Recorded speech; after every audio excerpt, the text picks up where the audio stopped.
This morning, Ukraine is calling for more war supplies in its effort against Russia. That is after President Vladimir Putin and China's President Xi Jinping met, signaling their relationship and the strength of that relationship, that friendship.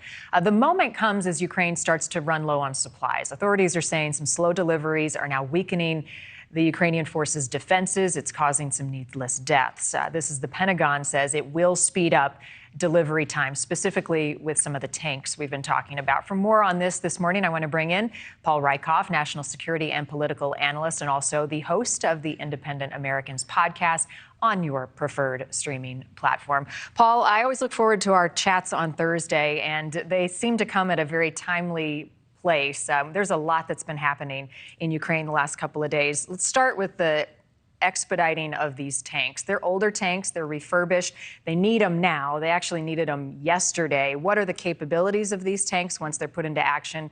What are some of the limitations? Power, speed, technology. The Abrams tanks are really the best in the world.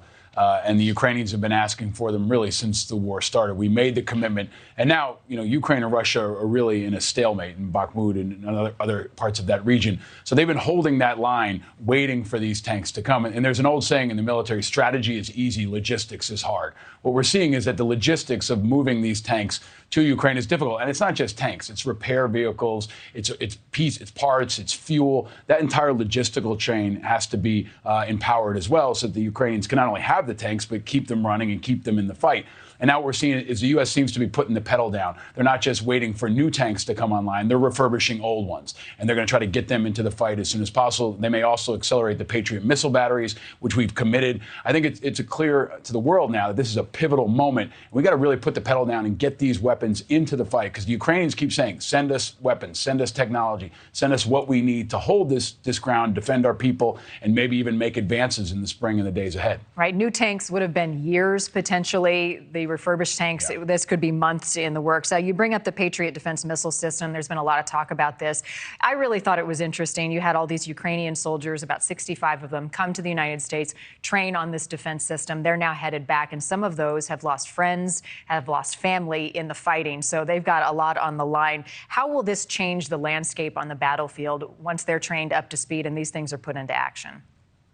The Patriots will help them control the skies. And that's really what the Ukrainians have been asking for all along, whether it's Patriot missile batteries or their continued request for F-16s. They want to stop missiles and bombs and drones from hitting civilian targets especially. And the more they can do to control that airspace, the more they can protect their people. And Patriot missile batteries will do that. And Ukrainians are proven to be outstanding. I mean, they've been in the fight. They're now some of the most experienced fighters in the world. And Americans should understand, we were training Ukrainians before the war started. They've been an ally for a long time. We've got these relationships in place. So they're training in Oklahoma, and they're accelerating them to the front while, Zelensky and others continue to ask for more. So it's been a bit of a drip, drip, drip strategy on behalf of the U.S., kind of a mother may I situation with Zelensky, and they continue to ask for more. And when you see the carnage that's happening, especially around civilian targets, it's easy to understand why. Yeah, yesterday you had high school kids in a dorm, the target of the latest explosion. Strategically, this is a deadly game of chess. How does Russia respond? They're watching. They know the equipment that the U.S. and others are sending. How are they ready?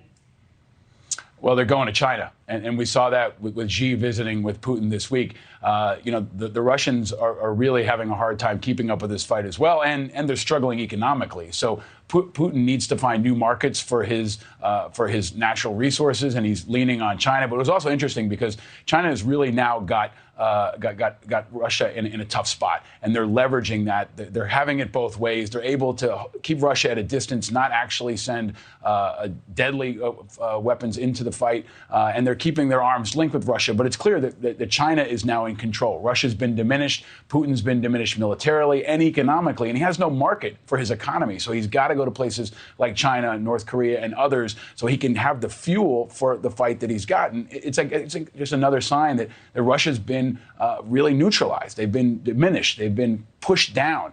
And China's very worried about an unstable Russia, and they're trying to do all they can to bolster that right now. Right. What is China's motivation in all of this? Russia is the one that needs the help. They want to be seen as neutral. China China does, Xi Jinping does, on Russia's invasion in Ukraine as a peacemaker. Ukraine and the U.S. are rightfully skeptical of that stance. Some would say you have to outright condemn what Russia has done and some of the crimes against humanity and the war crimes. How does the U.S. continue to put pressure on China to take a stance, to condemn what they're seeing, given the strained relationship between the U.S. and China right now? I think it's a lot of what you just said, Marnie. I mean, China can't have it both ways. There's no neutrality here. And they're obviously thinking long term. And right now, they're in a good spot. Their economy continues to be strong. They've got relationships around the world. They're not losing any troops in battle. So China's smart to sit this one out and use Russia effectively as a proxy while claiming that their hands are clean. But this is a defining moment, not just for Russia and for the U.S. and for Ukraine, but for the whole world. Everyone's got to take a stand. They've got to condemn the atrocities, the war crimes. We now know that there are calls for Putin to be tried as a war criminal. China's not going to be able to be neutral any longer. They've got to be clear about this, and the U.S. has got to continue to ramp up the pressure as they have been. But this is going to be a defining point for every country in the globe and really for a generation. And China is letting us know where they stand. And right now it's with Russia and not with the U.S. Paul, this week marks 20 years since the U.S. invaded Iraq. What do you remember about that day?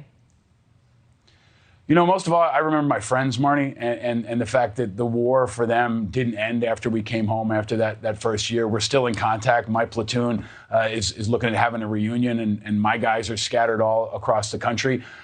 We have that bond. We have that connection. And most of all, we want the country to remember that it happened. I taught a class at Amherst College last year on 9/11, and most of my students weren't born on 9/11. They weren't born when the Iraq War started. So now our role as veterans is also to be teachers. We've got to remind the younger generation about what happened in Iraq, about the consequences that still exist, and learn the lessons. And I think I'm one of many who are encouraged by the fact that Congress is reviewing the authorized use of military force that was empowered after Iraq, that kind of gave the president a blank check after 9/11. We need to reel in that kind of legislation so that we can have more oversight, so we don't make the same mistakes, so we learn our lessons, so we can be strong for the next fight, whether it's supporting Ukraine or potentially China down the road. We've got to learn the lessons of Iraq. And I think that's what Iraq veterans want folks to remember most of all. And thank you for always helping us continue to highlight it. Paul Rieckhoff, president of Righteous Media and a military veteran. Thank you for your service as always, and also the host of the Independent Americans podcast. Make sure you check it out. Paul, thank you as always. See you next week.